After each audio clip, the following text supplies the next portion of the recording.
तो दोस्तों स्वागत है आपका अपने YouTube चैनल बुध गोस्वामी लॉ क्लासेस में। और आज मैं आपको कराने वाला हूँ LLB थर्ड ईयर, सेम आपका फिफ्थ, एक्ट है आपका लैंड लॉ, कोड है आपका 5004 और क्वेश्चन नंबर है आपका 4। ये जो लैंड लॉ है ये यूपी का है। अगर आप उत्तर प्रदेश से बिलोंग नहीं करते हो तो आप इस वीडियो को नहीं देखना, यह सिर्फ उत्तर प्रदेश वाले बच्चों के लिए है। ठीक है। लैंड लॉ को हम दूसरा नाम भी देते हैं रेवेन्यू कोड, 2006 इसका नाम है दूसरा। और रेवेन्यू कोड का मतलब होता है राजस्व विभाग। और लैंड लॉ का मतलब है भूमि से संबंधित भूमि के कार्य, अधिकार, कर किस प्रकार से होते हैं, जो भी भूमि होती है उससे संबंधित यहाँ पे नियम है। राजस्व विभाग का मतलब होता है कर लेना, कर यानी टैक्स लेना। आगे चलते हैं। अब से पहले मैं आपके इसी YouTube चैनल पर आपके कुछ क्वेश्चंस करा दिए हैं। आपके प्लेलिस्ट है और प्लेलिस्ट पे आपको कोड 5004, सेमिस्टर नाम और आपका सब्जेक्ट वहां पे लिखा मिलेगा, तो आप वहां पर जाके देखिएगा। और एक वीडियो है, क्वेश्चन नंबर 1 है, जोत की किस्में, आप इसे जाके जरूर देखिएगा क्योंकि ये आपकी एक बेसिक वीडियो है। अगर आप स्टार्टिंग से वीडियोस नहीं देखते हो तो आपका ये जो बेस है आपका सही नहीं हो पाएगा और थोड़ी स्ट्रांग वे में आप स्टडी नहीं कर पाओगे। तो आप प्लेलिस्ट जाकर देखिएगा। तो जो आज का क्वेश्चन है वो है हमारा वेरी वेरी इंपॉर्टेंट है।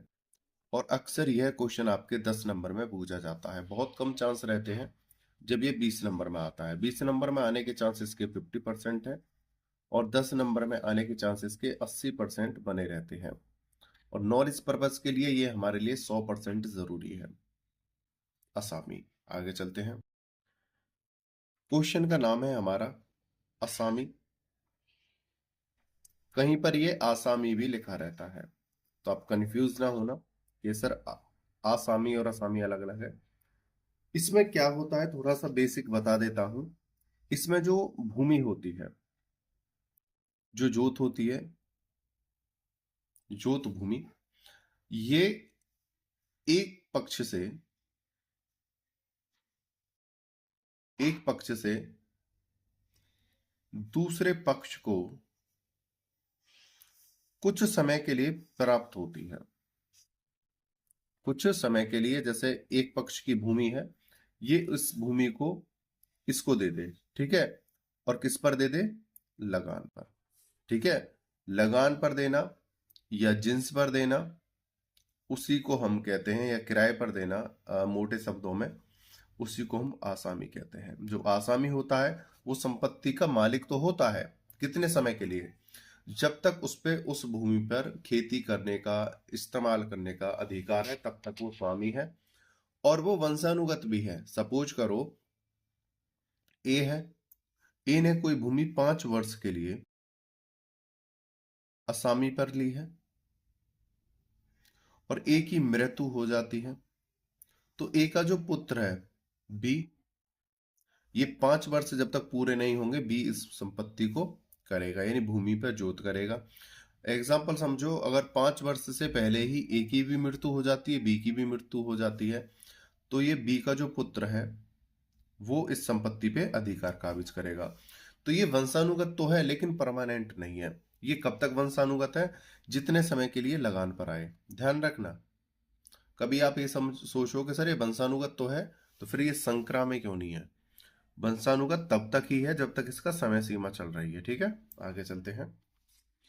ये जो क्वेश्चन है बहुत ज्यादा महत्वपूर्ण है। जैसा कि आपको पता है, मैं सिर्फ वही क्वेश्चन आपको कराता हूं जो आपके लिए बहुत ज्यादा महत्वपूर्ण होते हैं। आगे चलते हैं और इस क्वेश्चन को देखते हैं। वीडियो में चलने से पहले अगर आपने चैनल को सब्सक्राइब नहीं किया है तो सब्सक्राइब कर लो और लाइक करो, ठीक है। हमने रोहित गोस्वामी लॉ क्लासेस नाम से एक व्हाट्सएप पर भी चैनल बनाया है, उसे फॉलो कर लेना, लिंक डिस्क्रिप्शन में है, बहुत ज्यादा महत्वपूर्ण है आपके लिए। अगर किसी स्टूडेंट को हमारे पीडीएफ नोट्स चाहिए तो दिए हुए व्हाट्सएप नंबर पर मैसेज करके हमसे खरीद सकता है। आगे चलते हैं। आसामी किसे कहते हैं यह समझते हैं। आसामी जोतदार की एक यह एक तुच्छ किस्म है, यानी तुच्छ यानी सबसे निम्न प्रकार की, सबसे बेकार प्रकार की किस्म है। यह कृषकों के एक छोटे समूह के प्रति लागू होती है। आसामी के अधिकार यूपी काश्तकारी अधिनियम 1939 के गैर दखीलदार काश्तकार के समान है।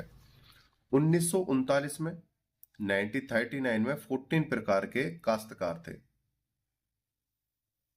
यानी कि खेती करने वाले।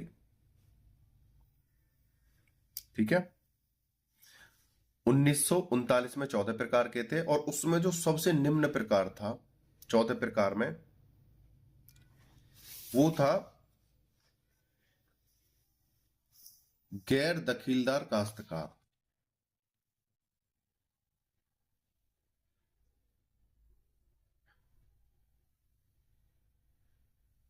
गैर दखीलदार काश्तकार थे। इसी को अब हम आसामी कहते हैं।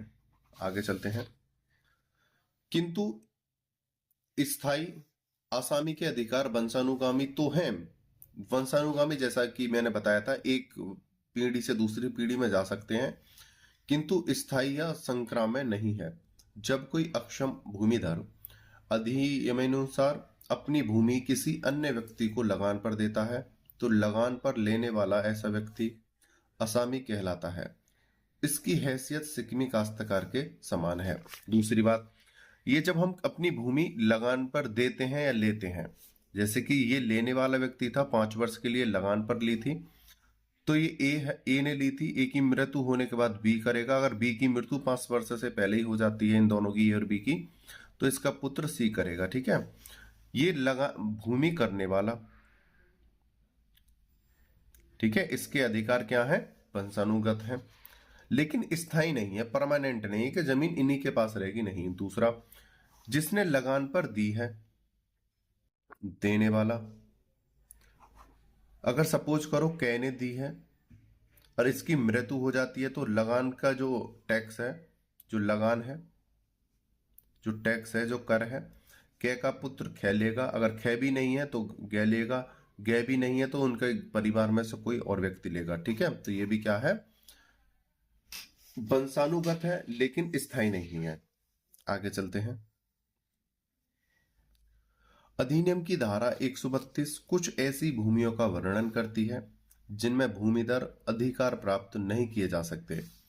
ऐसी भूमि में किसी व्यक्ति को यदि दाखिल किया गया तो वह आसामी कहलाएगा। कुछ भूमि ऐसी होती हैं जिसमें सरकार पट्टे काट के दे देती है, या किसी व्यक्ति को कुछ समय के लिए भूमि करने के लिए दे देती है, तो वहां पर यह कहा जाता है कि आप नहीं करोगे तो आपके पुत्र कर लेंगे।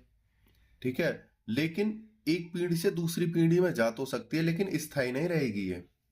जैसे कि हम लगान पर वस्तु लेते हैं, पिता ने ली है तो पुत्र कर रहा है। अगर पिता और पुत्र दोनों की मृत्यु हो जाती है या नहीं करते हैं, तो उनका पोता कर सकता है।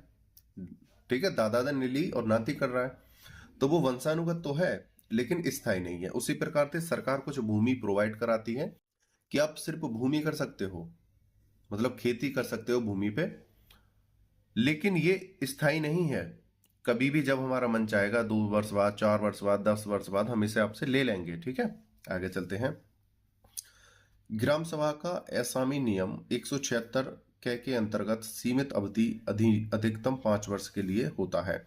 अगर कोई ग्राम के अंदर है, कोई ग्राम का व्यक्ति है और वो कहीं से भूमि प्राप्त करता है, या जमींदार उसे भूमि किराए लगान पर देता है, तो वो सिर्फ 5 वर्ष के लिए होती है। जब तक जमींदार है, प्रधान है, तब तक वो अपनी लगान वाली भूमि कर सकता है, आसामी वाली। जैसे ही जमींदारी समाप्त होगी, वो भी समाप्त हो जाएगा। इसके पश्चात गांव सभा आसामी को पट्टे की भूमि से किसी भी समय बेदखल कर सकेगी। पट्टे पर भूमि कौन देता है? सरकार देती है, स्टेट की सरकार। पट्टे पर जो भूमि दी जाती है वो हमें भूमि या खेती करने के लिए दी तो जाती है, लेकिन जब सरकार का मन आएगा वो हमसे कभी भी उसे ले सकती है। आगे चलते हैं। या बेदखल कर सकेगी। इस प्रकार से असामी गांव सभा का असामी होगा, या वह किसी भूमिधर का असामी होगा। यानी कि गांव का असामी है या भूमि का असामी है, कह देंगे ये कौन है? गांव का असामी है, ग्राम का असामी भूमि है या भूमिधर है। कौन सा? असामी।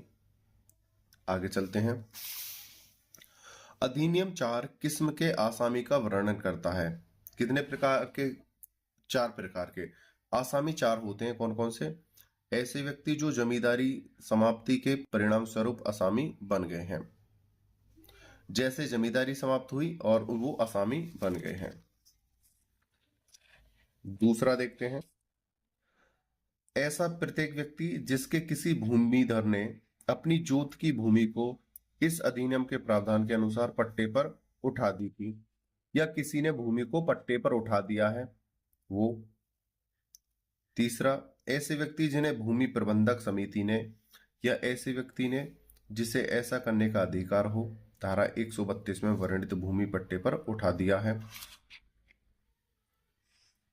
आगे देखते हैं चौथा एग्जाम्पल देखते हैं तीसरे का। धारा 132 के अनुसार रेलवे की सीमाओं के अंतर्गत स्थित भूमि में भूमिधर अधिकार उत्पन्न नहीं होंगे। यदि रेलवे विभाग ने ऐसी संपत्ति को भूमि लगान पर उठा दी है तो ऐसा व्यक्ति असामी होगा। भूमि की जो रेलवे की जो भूमि होती है, अगर रेलवे चाहे तो उसे लगान पर उठा सकती है, लेकिन जब रेलवे चाहे उस भूमि को खाली भी करा सकती है। ठीक है, वो लगान पर ही है। कहने का मतलब ये है, जितनी भी भूमि हमें किराए पर, लगान पर, टैक्स पर मिलती हैं, भाई टैक्स तो उस भूमि का भी देना पड़ता है